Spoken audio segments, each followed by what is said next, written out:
দিল্লিতে শেখ হাসিনার বিস্ফোরক সাক্ষাৎকার।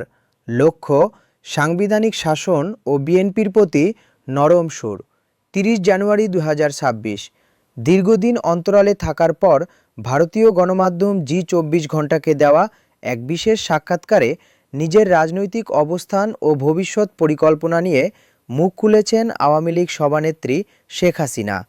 বর্তমানে দিল্লিতে অবস্থানরত সাবেক এই প্রধানমন্ত্রী দেশে ফেরার ইঙ্গিত দেওয়ার পাশাপাশি দেশের বর্তমান পরিস্থিতি ও রাজনৈতিক সমীকরণ নিয়ে চাঞ্চল্যকর মন্তব্য করেছেন।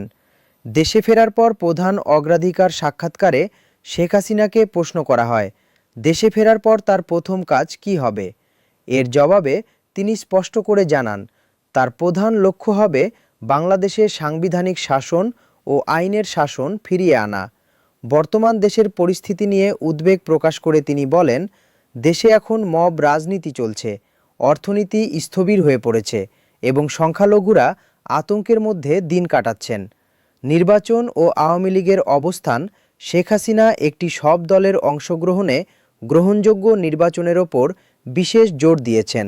তিনি ঘোষণা করেছেন যে আওয়ামী লীগ নির্বাচনে জয়ী হোক বা হারুক, জনগণের রায়ে যে ফলাফল আসবে তা তারা মেনে নিতে প্রস্তুত। তবে তার মতে দল গোছানোর আগে রাজনৈতিক মাঠ উন্মুক্ত করা জরুরি। বিএনপির প্রতি সুর নরম, লক্ষ্য যখন অভিন্ন শত্রু। এই সাক্ষাৎকারের সবচেয়ে চমকপ্রদ দিক ছিল বিএনপির প্রতি শেখ হাসিনার মনোভাব। দীর্ঘদিনের রাজনৈতিক বৈরিতা সরিয়ে তিনি বিএনপির প্রতি বেশ নরম সুরে কথা বলেছেন। তিনি বলেন, আওয়ামী লীগ ও বিএনপি দীর্ঘদিনের সংসদীয় প্রতিদ্বন্দ্বী।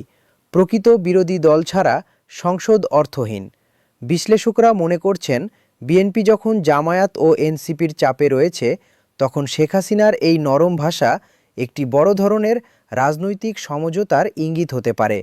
প্রধান প্রতিপক্ষ হিসেবে ইউনূস সরকার ও জামায়াত বক্তব্যে বিএনপির নাম এড়িয়ে গেলেও ডক্টর মোহাম্মদ ইউনূস জামায়াত এবং এনসিপিকে কড়া ভাষায় আক্রমণ করেছেন।